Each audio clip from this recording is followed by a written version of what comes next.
Hello everyone, welcome to my YouTube channel Maths Circle. So today we will do CSIR NET JRF Mathematics December 2014 B part question on linear algebra. So let's start the question. So this is our question. मैंने इस matrix को expand करके यहाँ पे लिख रखा है 0 0. इसका मतलब है जो नॉन प्रिंसिपल डायगोनल लाइंस है उस पर मेरे पास 1 1 एंट्रीज होगी और बाकी 0. इसके अबव भी 0 एंड बिलो भी 0. तो determinant of n cross n matrix find out करना है मुझे. इस मैट्रिक्स का डिटरमिनेंट फाइंड आउट करना है. क्या होगा, नॉन प्रिंसिपल डायगोनल लाइन पे 1 1 1 है और बाकी पोजीशन पे क्या है 0. So this is given. Now first is -1 raise to power n होगा डिटरमिनेंट. b -1 raise to power n by 2 ये ग्रेटेस्ट इंटीजर फंक्शन यानी कि फ्लोर फंक्शन को रिप्रेजेंट करता है. c is -1 and d is 1. Okay, तो चलो फाइंड आउट करते हैं. So this is our matrix 0 0 0 and nth position पे 1, देन 0 0 0 एंड -1 पोजीशन पे 1 एंड देन 0. ऐसे ही मेरे पास ये क्या है, नॉन प्रिंसिपल डायगोनल जो होता है यानी कि ये वाला i प्लस जे जहाँ पे क्या होते हैं n प्लस 1 उस पे मेरे पास है. तो चलिए फाइंड आउट करते हैं हम इसका determinant. So here del n represent the determinant of the matrix n cross n. तो यहाँ पे हम इसको एक्सपेंड करेंगे रो एंड कॉलम वाइज, या तो रो वाइज कर लो या कॉलम. तो मैं इसको फर्स्ट रो वाइज करती हूँ. Just a minute. First row और लास्ट कॉलम ऐसे मैंने इसको क्या कर दिया, एक्सपेंड कर दिया. ठीक है, तो क्योंकि बाकी एलिमेंट तो क्या है 0 0 0 है फर्स्ट रो के, सिर्फ लास्ट ही बचेगा, तो उसके अकॉर्डिंग मैंने इसको एक्सपेंड कर दिया. अब first row and nth column. ठीक है, ये ध्यान रहेगा आपको, राइट कर दिया मैंने. तो फर्स्ट रो और n कॉलम वाइज मैंने एक्सपेंड कर दिया. जो माइनर बची वो होगी n-1 क्रॉस n-1 की. ये माइनर हो गई मेरे पास. अब मैं इसको रिप्रेजेंट कैसे करूँगी, देखिए -1 रेज टू द पावर क्या होगा 1 प्लस n. क्यों? क्योंकि जो पोजीशन है मेरे पास 1 की वो क्या है, फन a1n. रो वाइज तो 1 होगी और कॉलम वाइज n, तो वो प्लस कर देते हैं. मल्टीप्लाई जो माइनर होगी. अब ये जो माइनर बची है ये मैट्रिक्स है n-1 क्रॉस n-1 की, जिसको मैंने डेल n-1 से रिप्रेजेंट कर दिया. This one is the matrix जो रेड रो और कॉलम के बीच में है. ठीक है, next I have to find out the value of del n-1, this one. इसे भी सेम, इसे एक्सपेंड करेंगे हम. कैसे, मार्कर चेंज कर लेते हैं. First row and last column, लेकिन इसका जो लास्ट कॉलम होगा वो n-1 होगा, है ना, क्योंकि ये लास्ट n-1 क्रॉस n-1 की थी. ये मेरे पास नंबर हो गया. ठीक है, इसकी पोजीशन क्या होगी a1 n-1. ठीक है, कि रो फर्स्ट है और जो कॉलम है वो n-1 है. तो इसको राइट करेंगे -1 raise to power 1 plus n-1 into, अब जो ये बची मेरे पास माइनर, ये बन जाएगी n-2 क्रॉस n-2 की मैट्रिक्स. तो हम राइट कर देंगे इसको del n-2, that is determinant of n-2 square matrix. Now कौन सा मार्कर, यो. ओके, अब नेक्स्ट वही फर्स्ट रो और लास्ट कॉलम. अब इसकी लास्ट कॉलम कौन सी होगी, n-2 वाली. ठीक है, अब जो माइनर बचेगा वो बच जाएगा n-3 क्रॉस n-3 का. सिमिलरली ऐसे ही लिख दो -1 प्लस n-2, ये पोजीशन हो जाएगी, इंटू डेल n-3. सिमिलरली हम ऐसे ही करते जाएंगे. तो लास्ट में मेरे पास क्या बचेगा, डेल n-1 की वैल्यू उसमें पुट करेंगे. पहले इसको सोल्व कर देते एक बार. रेड, इसे हम राइट करेंगे -1 रेज टू द पावर -1 से 1 cancel n into del n-2. Next is -1 raise to the power n-1 बच जाएगा into del n-3. Okay, now अब ऐसे करके हम लास्ट में डेल 3 की वैल्यू फाइंड आउट करते हैं. डेल 3. अब जो ऊपर की जो फर्स्ट इक्वेशन है, फ्रॉम इक्वेशन फर्स्ट हमें वहाँ क्या करनी है, n की वैल्यू 3 पुट कर देनी है, ठीक है। तो डेल 3 निकल आएगा हमारे पास, 1 + 3 इंटू डेल 3 - 1 क्या हो जाएगा 2, ये आ गया मेरे पास। अब यहाँ पे डेल 2 मेरे पास क्या होगा, ये होगा मेरे पास 2 × 2 माइनर, ठीक है। ये 2 × 2 की जो मैट्रिक्स बनेगी यानी कि डिटर्मिनेंट, इसका डिटर्मिनेंट क्या हो जाएगा 0, 1 मिनट यहाँ लिख देती हूँ मैं, डेल 2 = 0 - 1, तो डिटर्मिनेंट क्या बन जाएगा -1 बन जाएगा। तो राइट कर दीजिए यहाँ पे -1 raised to the power 4 into -1 is equal to -1 raised to power 5 हो जाएगी, क्योंकि बेस सेम हो तो पावर्स ऐड हो जाती है, तो 5 हो गई। अब मुझे क्या करना है, जब डेल n की वैल्यू निकालनी है, अब यहाँ से डेल n - 1 की वैल्यू पुट करो, फिर del n - 2 and so on to last तक वैल्यू पुट कर दो जब तक सभी वैल्यू न्यूमेरिकल नहीं हो जाती। तो चलिए पुट करते हैं, del n is equal to -1 raised to power n + 1 into del n - 1। अब डेल n - 1 की वैल्यू चेक करो क्या है, -1 raised to power n into del n - 2 put कर दो, -1 raised to the power n into del n - 2. Now we have to put the value of del n - 2 which is -1 raised to power n - 1 into del n - 3। वही same चीज़, simple पता लग रहा है, जो powers है वो क्या है एक एक डिक्रीज हो रही है, तो यहाँ आ जाएगा n - 2 then n - 3 and so on. Last देखते हैं हम del 3 की क्या है, -1 raised to the power 4 into -1 that is -1 raised to the power 5, या फिर हम इसको एक बार डिफरेंट लिख देते हैं। अब नाउ वी नो दैट, ये इरेज कर देते हैं,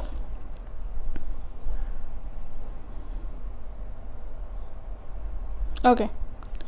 अब अगर बेसिस सेम हो मेरे पास, इन पावर्स को हम कैसे ऐड करते हैं, इस टाइप के हमें गिवन हो, देखिए अगर इस टाइप का हो कि a raised to the power b something and a raised to power c, कि मेरे पास बेस तो सेम है लेकिन पावर चेंज है, ओके, तो पावर्स ऐड हो जाते हैं, इसको लिख सकते हैं हम a raised to power b + c। ऐसे ही इसमें भी बेस सबका सेम है, -1, पावर्स चेंज हो रही है तो पावर्स क्या हो जाएंगी add, n + 1 + n + n - 1 and so on to 4 + 1, ठीक है, क्योंकि -1 raised to power 1 है लास्ट में, ये हो गया। अब भी इसको क्या मेरे पास कोई फॉर्मूला है मैं सम निकाल सकूं इस टाइप का, एक फॉर्मूला मेरे पास है, the sum of n natural number is equal to n into n + 1/2, okay. इसका मीनिंग क्या है कि 1 + 2 + 3 + and so on to n किसके इक्वल हो जाएगा n इंटू n + 1/2, लेकिन यहाँ पे तो n + 1 है लास्ट टर्म, तो यहाँ पे मुझे समीशन निकालना पड़ेगा n + 1 नेचुरल नंबर का। तो कुछ नहीं करना, n की जगह n + 1 पुट कर दो, ये आ गया मेरे पास n + 1 इंटू n + 2 / 2, ठीक है। बस ये पुट करना है मुझे फॉर्मूला यहाँ पर, okay. So I have to put this formula. तो चलिए अब इसको पूरा भी तो करना पड़ेगा, यहाँ पे 3 और 2 नहीं है, तो मुझे इस कंप्लीट सम निकालने के लिए n + 1 का 3 और 2 को यहाँ पे ऐड करना पड़ेगा, ओके, कि -1 raised to the power 3 + 2 को यहाँ पे मुझे क्या करना पड़ेगा ऐड करना पड़ेगा, कुछ ना कुछ तो एक्सपेंड करना पड़ेगा। नाउ क्या होता है, चलो चेक कर लेते हैं, -1 अगर 3 + 2 में ऐड कर दूँ तो क्या बन जाएगा, ये -1 raised to the power 5, और 5 तो ऐड हो गया, ये क्या बन गया -1 बन गया, लेकिन किसी को -1 से मल्टीप्लाई करेंगे तो वो सेम तो नहीं रहेगा ना। तो ऐसा कौन सा नंबर है किसको जिस भी नंबर से हम मल्टीप्लाई करें सेम रहता है, 1, यानी कि हम 1 को मल्टीप्लाई कर सकते हैं इससे, तो फिर इस पर कोई भी इफेक्ट नहीं पड़ेगा, है ना। तो मैंने 1 से मल्टीप्लाई कर दिया। अब 1 कैसे बनाऊँ मैं, -1 raised to the power क्या ऐसा करूँ कि 1 बन जाए, कुछ भी इवन ले लो। अब मुझे मिनिमम 5 तो चाहिए, एक एक्स्ट्रा ले लिया मैंने कि -1 raised to the power 6 ले लिया, ओके। अब -1 raised to power 6 क्या हो जाएगा 1 हो जाएगा, ऐसे ही मैं करूँगी, 1 मिनट, ठीक है। हाँ, -1 raised to power 6 1 बन जाएगा, तो कोई इफेक्ट नहीं पड़ेगा, तो यही मैं यूज़ करती हूँ। तो चलो करते हैं हम, -1 raised to the power n + 1 + n + n - 1 and so on to +4, okay. अब मुझे 3 + 2 चाहिए ना अलग से, अब 1 को मल्टीप्लाई करा है, मैं लिख सकती हूँ इसको -1 raised to the power 6, even power है तो 1 ही बन जाएगा ये, ओके, कोई वो नहीं है। -1 n+1 power plus n -1 and so on to 4 + 1 into, अब मैंने इसको सेपरेट कर लिया क्योंकि मुझे 5 पावर चाहिए ना, एक 3 चाहिए एक 2 चाहिए। पावर्स मैंने क्या कर ली, सेपरेट कर ली इनकी, 3, 2 एंड 1 सेपरेट कर दिया पावर्स को। Now -1 raise to the power n+1 + n + 4 plus ये पावर मैं यहाँ पे ले आई +3 + 2, ठीक है, कि मेरा पूरा नेचुरल नंबर बन जाए। एक पावर मेरे पास बच गई, उसको मैंने सेपरेटली लिख दिया। अब ये फॉर्मूला पुट कर दो सम ऑफ n नेचुरल नंबर का, तो -1 रेज़ टू द पावर क्या हो जाएगा, n+1 into n+2 divided by 2 + 1, क्योंकि ये -1 रेज़ टू द पावर 1 बची हुई है तो इस पावर को मैंने ऐड कर दिया, वही सेम चीज़। अब ये मेरे पास फॉर्मूला आ गया मेरे पास फॉर ऑल नेचुरल नंबर, ठीक है। डेलन इस टाइप की मैट्रिक्स का डिटरमिनेंट क्या होगा, this for all natural number, चाहे तो n इवन हो, वेदर n इज इवन और n इज ऑड। अब ये तो मेरे पास क्या ऑप्शंस में है, we have to check the options, but this is not in the options. ये ऑप्शंस में तो गिवन है नहीं मेरे पास। अब इसका कुछ और भी करना पड़ेगा। अब n की वैल्यू हम चेक करते हैं इवन है या ऑड है, ठीक है। तो चलिए चेक करते हैं। इफ n इज इवन, अगर n इवन है तो n को मैं क्या लिख सकती हूँ, 2m, है ना, 2 की मल्टीपल में लिख देते हैं जो नंबर इवन होता है, और जो नहीं होता वो 2m + 1, तो n 2m हो जाएगा। तो m की वैल्यू n/2, ये सेपरेटली थोड़ा सा लिख दिया जब कन्वर्ट करनी हो। अब डेल n की वैल्यू क्या थी, this one, -1 raise to power, write कर लीजिए, -1 raise to the power n+1 into n+2 by 2 in +1 ये है। अब n की जगह मुझे पुट करनी है value is equals to 2m, this one करियो, करें तो put -1 raise to the power 2m + 1 into 2m + 2 divided by 2 + 1 हो गया। अब यहाँ से देखिए 2 कॉमन आ रहा है, यहाँ से हम 2m + 2 नहीं कॉमन लेंगे पहले, ठीक है। -1 raise to the power 2 common लिया, इंटू m + 1 बच गया, इसको इरेज कर देते हैं।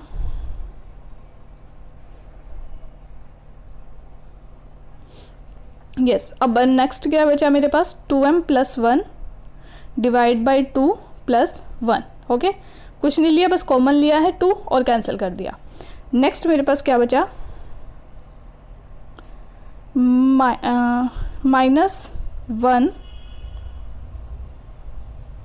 Rays to the power m + 1 into 2m + 1 + 1, ठीक है। अब इनकी मल्टीप्लाई कर देनी है मुझे, m + 1 और 2m + 1 की, -1 raise to the power 2m² plus m plus 2m + 1 + 1 ये हो जाएगा। उसके बाद -1 raise to the power 2m² plus 3m + 2 ये हो गया। अब मुझे बताया -1 raise to the power even क्या हो जाएगा, 1, तो यहाँ से हम इवन पावर्स को देख लेते हैं, डिफरेंटली कर देते हैं, separate 2m² multiply -1 raise to the power 3m को लिख दिया मैंने 2m अलग से डिफरेंटली, और -1 की पावर m को separately, into -1 raise to power 2। अब इवन पावर्स देखो, ये इवन है, दिस वन ऑल्सो इवन, और ये भी 2m² इवन है। अब ये तो 1 1 बन जाएंगे, 1 multiply -1 raise to the power 1 multiply 1, तो क्या आ गया मेरे पास, -1 raise to the power m। अब m की वैल्यू पुट कर देनी है मुझे, ठीक है। m की वैल्यू ऊपर से देखो निकाल रखी है मैंने n/2, तो डेल n क्या हो जाएगा, -1 raise to the power n/2 when n is even, okay, ये आ गया। अब इसका मतलब क्या बनता है ये देखते हैं हम, ये मेरे पास हो गया बस, ठीक है। अब फाइंड आउट करती हूँ मैं n/2। अब ये n/2 का मतलब क्या है, अगर n की वैल्यू इवन है, del n is equal to n, अगर मेरे पास इवन है तो n/2 क्या हो जाएगा, ऑलवेज इंटीजर होगा, क्योंकि इवन है तो 2 का मल्टीपल है, 2 से 2 कैंसिल हो जाएगा, then n/2 is always integer. तो मतलब जो डेल n आएगा वो ऑलवेज इंटीजर आएगा in the form of -1 n/2। ठीक है, अब इवन के लिए हो गया। Now I have to find the value if n is odd. अब n अगर मेरे पास क्या है 2m + 1 ये है, अब n की जगह सिर्फ 2m + 1 पुट करना है मुझे और कुछ नहीं। ठीक है, फाइंड आउट करते हैं। चलो, del n is equals to -1 raise to the power n नहीं है, n + 1 × n + 2 यही वैल्यू थी, हाँ, -1 raise to the power n + 1 × n + 2 divided by 2 + 1. Now put the value of n is equals to 2n + 1. 2m + 1 तो 2 बन जाएगा, यहाँ ये बन जाएगा 2m + 3 divided by 2 + 1 -1 raise to the power बन जाएगा, ये 2 को कॉमन ले लिया, m + 1 × 2m + 3/2 ताकि कैंसिल कर सकूँ, +1 2 से 2 कैंसिल, ये बन जाएगा -1 raise to the power m + 1 × 2m + 3 + 1। अब कुछ नहीं करना, मल्टीप्लाई कर लीजिए, -1 raise to the power 2m² + 3m + 2m + 3 + 1 this one. अब वही इवन वाली पावर्स देख लो, -1 raise to the power 2m² × +5m + 3 बन जाएगा, ऐड कर दी powers +4। Now -1 raise to the power 2m² multiply -1 raise to the power 4m की इवन वाली सेपरेट कर ली, और -1 raise to power m, 4m + 1 5 हो जाएगा ना, वही सेम चीज़।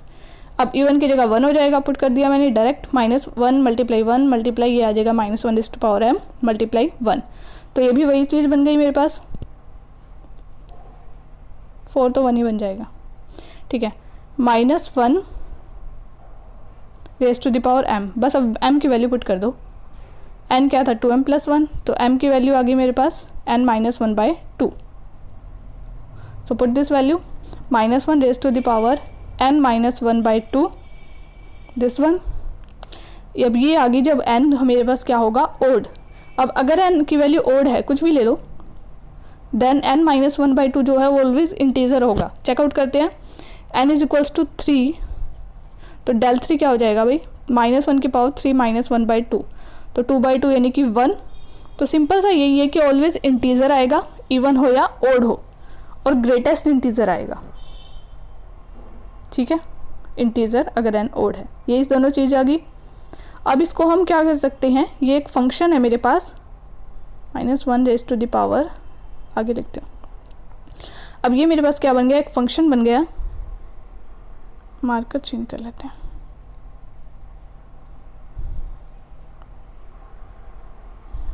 यहीं पे लिख देती हूँ। So this is a function defined by -1 raise to power n/2 if n is even, यानी कि n/2 होगी अगर वैल्यू, अगर n इवन है, और n - 1/2 होगी if n is odd, and this form a function which we call the floor function और the greatest integer function not greater than n।